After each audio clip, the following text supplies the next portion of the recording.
আমি জানি আপনি একজন অ্যাপ কমার্স বা ই কমার্স উদ্যোক্তা এবং আপনি এই ভুলটি করছেন। আমি আজকে বাস্তব সম্পূর্ণ আমার সাথে ঘটে যাওয়া একটি ঘটনা বলবো আপনাদের। আপনারা অনেকেই ভালো মানের প্রোডাক্ট নিয়ে কাজ করেন, কিন্তু তারপরও বিক্রি করতে পারেন না। এটার মেন সমস্যা কি জানেন? এটার মেন সমস্যা হচ্ছে প্রাইজিং ঠিক করা। 2024 সালের ঘটনা। আমার একটা ক্লায়েন্ট আমার সাথে যোগাযোগ করে এবং সে 3 in কম্বোজ স্কুল ব্যাগ, বড় স্কুল ব্যাগ এবং ছোট মাঝারি সাইজের ব্যাগগুলা এবং আরেকটা ছোট্ট ব্যাগ, হ্যান্ড ব্যাগগুলা, 3টা ব্যাগের কম্বো প্যাকেজ সাজায় এবং সে নিজে তৈরি করে তার নিজের ব্র্যান্ডিং এ। আমি কোম্পানিটির নাম উল্লেখ করছি না, তবে প্রোডাক্ট সম্পর্কে আপনাদের বলছি। সে কাজ শুরু করার পরে আমার কাছে আসে, বলে যে ভাই আমি তো এটা ব্যবসা করতে চাই, আপনারা আমাদের হেল্প করেন। আমাদের যে স্লোগানটা আপনারা দেখছেন, এটা আমাদের স্লোগান না, এটা আমাদের কমিটমেন্ট। সেটা হচ্ছে কি, প্রোডাক্ট আপনার বিক্রি করার দায়িত্ব আমাদের। তো এইটা দেখে সে আমাদের সাথে যোগাযোগ করে, আমরা তাদের জন্য কাজ করি, তাদের সাথে মিটিং করি, তাদের জন্য কাজও শুরু করি। প্রথম মিটিং যখন করি, আমরা যখন প্রোডাক্টটা, সে কিন্তু আমাদের আগেই বিক্রি করা শুরু করে দেয়। সে একটা নির্দিষ্ট প্রাইসে বিক্রি করে এবং প্রাইজিংটা ছিল সামথিং 1500 টাকার আশেপাশে। তাকে আমরা প্রশ্ন করলাম যখন, যে ভাইয়া প্রাইজিং আপনার, আহ তাকে যে শুধু আমরা এই প্রশ্নটা করি তা কিন্তু না, আমরা প্রত্যেকটা ক্লায়েন্টকে যারা আমাদের কাছে আসে তাদেরকে আমরা প্রশ্ন করি এটা, যে আপনার প্রোডাক্টটা বাসায় আনতে বা আপনার দোকানে আনতে, আপনার অবস্থানে আনতে, যেখান থেকে আপনি কাস্টমারের কাছে ডেলিভারি করবেন সেখানে নিয়ে আসতে টোটাল কত টাকা খরচ হচ্ছে পার প্রোডাক্ট। সে আমাদেরকে উত্তর দেয়, যখন তাকে এই প্রশ্নটাই করা হয় সে আমাদেরকে উত্তর দেয় তার প্রায় 800 থেকে 900 টাকা করে প্রোডাক্টে প্রতি পিছে খরচ যাচ্ছে।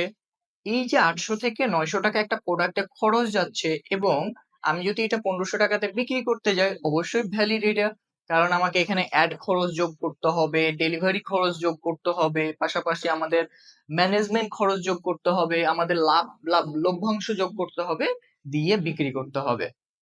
সেক্ষেত্রে দেখা যায় একটা প্রবলেম, যে তার সাথে যখন কথা বলি এটা, যে সে বলে আমাকে 800 থেকে 900 টাকা খরচ হচ্ছে। আমরা ওইটার উপরে প্রাইজিং করে তাকে বলি যে ঠিক আছে, আপনি 1500 না, 1400 সামথিং টাকায় বিক্রি করেন, লাইক 1400 টাকা আমরা তাকে বলি। পুরো ক্যালকুলেশন করে দিলাম। আমরা তাদের জন্য একটা কন্টেন্টও তৈরি করলাম, যাতে করে কন্টেন্টটা মানুষ বুঝতে পারে এবং সেলসটা বৃদ্ধি হয়। সেই কন্টেন্টটা আমরা তৈরি করার সময় ব্যাগটা একটা মডেল দিয়ে, ফিমেল মডেল দিয়ে, ব্র্যান্ড প্রমোটার দিয়ে আমরা কন্টেন্টটা তৈরি করলাম, আমরা মার্কেটিংও শুরু করলাম। মার্কেটিং শুরু করার পরে আমাদের প্রায় $40 থেকে $50 মতো যাবে, অ্যারাউন্ড $40 ধরতে পারেন আপনি। $40 খরচ করার পরও আমাদের কোনো সেলস আসে নাই, জিরো সেলস।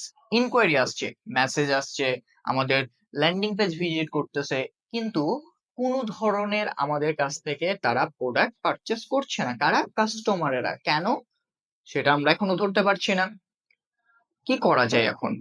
ক্লায়েন্টের প্রায় $40, সামথিং $40 মানে প্রায় 6000 টাকার কাছাকাছি, আরো বেশি হবে হিসাব করতে গেলে বর্তমান ডলার অনুযায়ী। তারা আমাদের সাথে আবার বসে, ক্লায়েন্ট আমার সাথে বসার পরে একই প্রশ্ন আমাকে, প্রথমবার যে প্রশ্নটা করেছিলাম সেই একই প্রশ্নটা করি। প্রশ্নটা কি, আপনার প্রোডাক্ট বাসায় আনতে টোটাল কত টাকা খরচ হচ্ছে একটু বলবেন?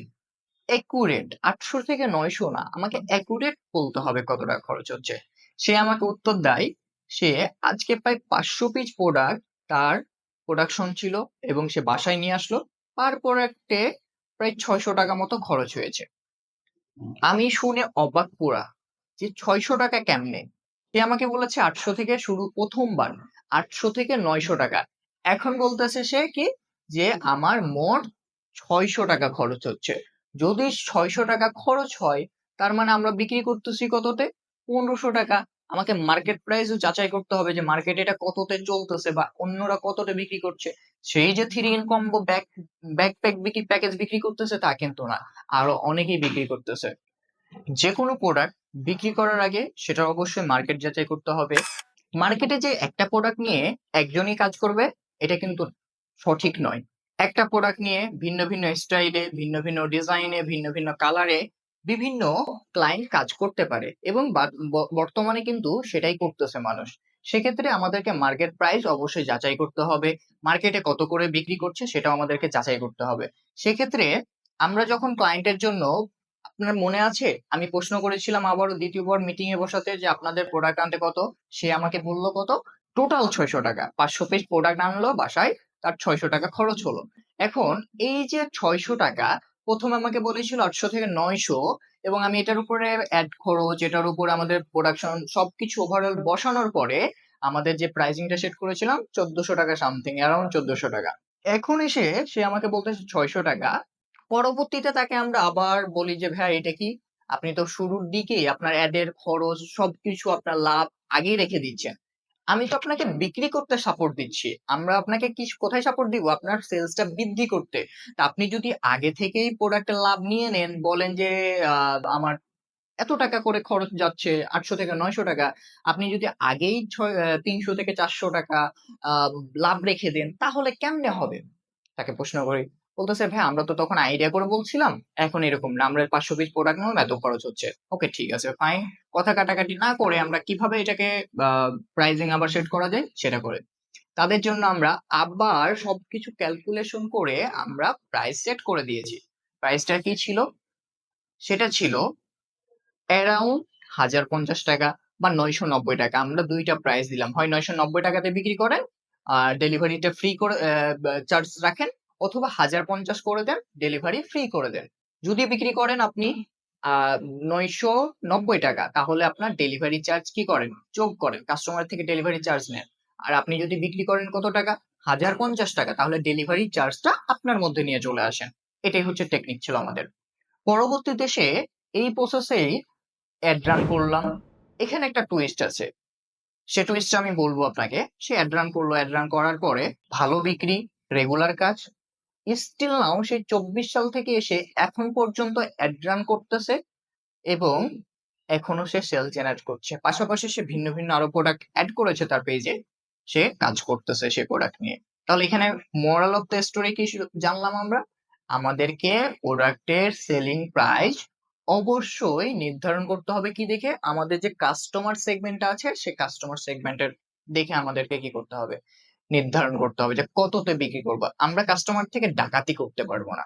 আমরা কাস্টমার থেকে আহ একটা প্রোডাক্ট 2 টাকাতে কিনতেছি, আমাদের খরচ যাচ্ছে 2 টাকা, সেটা আমি 20 টাকাতে বিক্রি করতেছি, সেটাও করা যাবে না। অবশ্যই আমাদের মার্কেট রিসার্চ করতে হবে, মার্কেট দেখতে হবে।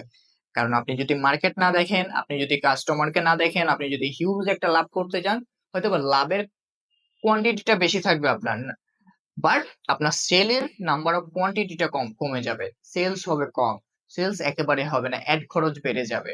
এগুলো আপনাকে অবশ্যই মাথায় রাখতে হবে।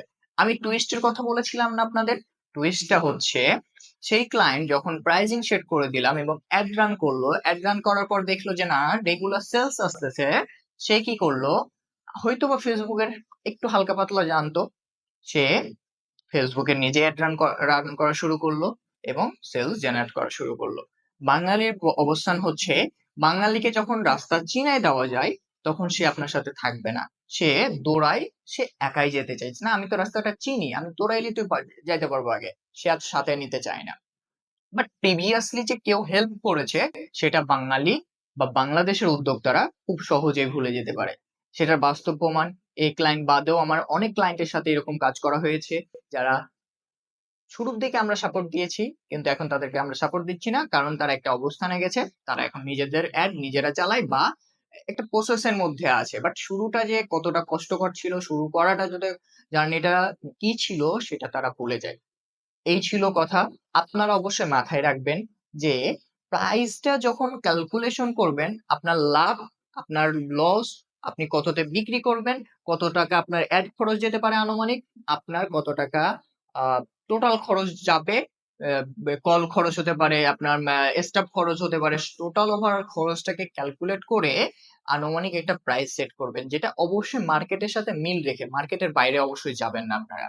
অবশ্যই প্রাইজিং ঠিক করবেন, প্রাইজিং যদি না ঠিক করেন কি হবে তাহলে বুঝতে পারছেন, আপনার অ্যাডের টাকা যাবে, ডলার খরচ হবে, সবকিছুই হবে, কিন্তু সেলস জেনারেট করতে পারবেন না। এই হচ্ছে আমার মেইন কথা। আজকে যে ঘটনাটা আপনাদের বললাম, এই ঘটনা থেকে হয়তো আপনি কিছু না কিছু ইনফরমেশন পাবেন, কিছু না কিছু তথ্য পাবেন, যেগুলো আপনি নিজেদের বিজনেসে কাজে লাগাতে পারবেন। আপনি যদি আমাদের সাথে যুক্ত হতে চান, আমরা আপনাকে হেল্প করি। আপনিও হেল্প নিয়ে ভালো একটা অবস্থানে যান। তারপরে আপনিও ছেড়ে চলে যান আমাদের সাপোর্ট আর লাগবে না। তাহলে আপনি আসতে পারেন আমাদের কাছে। আমরা আপনাকে শুরুর দিকে আমরা হেল্প করব। দেন পরবর্তীতে আপনি আপনার মতো করে নিজেই বিজনেস হ্যান্ডেল করতে পারবেন। আমরা সেই জায়গায় হেল্প করব আপনাকে। আপনি কিভাবে আম নিজেই বিজনেসটাকে ডেভেলপ করতে পারেন, নিজেই কিভাবে আগাতে পারেন। শুধুমাত্র একটা জিনিস আপনার মধ্যে থাকতে হবে। নাম কয়েকটা জিনিস তো অবশ্যই থাকতে হবে। নাম্বার 1 তার মধ্যে হচ্ছে আপনার বিজনেসের প্রতি ক্ষুধা থাকতে হবে যে আমি এই বিজনেসটা করবোই। লং টাইমে করব, শর্ট টাইম না। আমার ক্ষুধাটা ১ দিনের হলে চলবে না, ৫ দিনের হলেও চলবে না। একটা লং টাইম বিজনেস করতে হবে আপনাকে। একটা বিজনেস থেকে রেজাল্ট পেতে গেলে অবশ্যই আপনাকে সময় দিতে হবে। সেখানে সময় দেওয়ার পরই আপনি কিন্তু এটাতে রিটার্ন পাবেন। এসেই আপনি যদি মনে করেন আমি $10 অ্যাড চালাবো, $10 অ্যাডে আমি $20 রিটার্ন পাবো, আমি ২,০০০ টাকা ইনকাম হয়ে যাবে। এটা পুরোপুরি ভুল। কারণ এখানে অনেক কিছুই আছে যেগুলো আপনার পর্যায়ক্রমে আপনাকে করে যেতে হবে। পর্যায়ক্রমে গিয়ে আপনি আপনার লভ্যাংশ পাবেন, মানে ইনকামটা করতে পারবেন, লাভ লাভ পাবেন। তো আমাদের অফিস আসেন, আপনাদের দাওয়াত রইলো। আসেন আমাদের সাথে কথা বলেন। আমরা যদি আপনার দেখা যায় যে আপনাকে হেল্প করতে পারতেছি পুরোপুরি, তাহলে আমরা আপনাকে আমাদের সাপোর্ট দেওয়ার জন্য প্রস্তুত অলওয়েজ। আমরা আপনাকে সাপোর্ট দিতে চাইবো। যে ঠিক আছে ভাই, আমরা আপনাকে এইভাবে সাপোর্ট দিতে পারবো, আমরা আপনাকে এইভাবে সাপোর্ট দিতে পারবো, বিজনেসটাকে আমরা এইভাবে। আমরা আগে আপনার অবস্থান বুঝবো। অবস্থান বুঝে সেই অবস্থানে কিভাবে ব্যবস্থা নিতে হয় সেটাই আমরা তৈরি করে থাকি। তো অসংখ্য ধন্যবাদ। ভিডিওটা লং না করি। সবাই ভালো থাকবেন। আসসালামু আলাইকুম।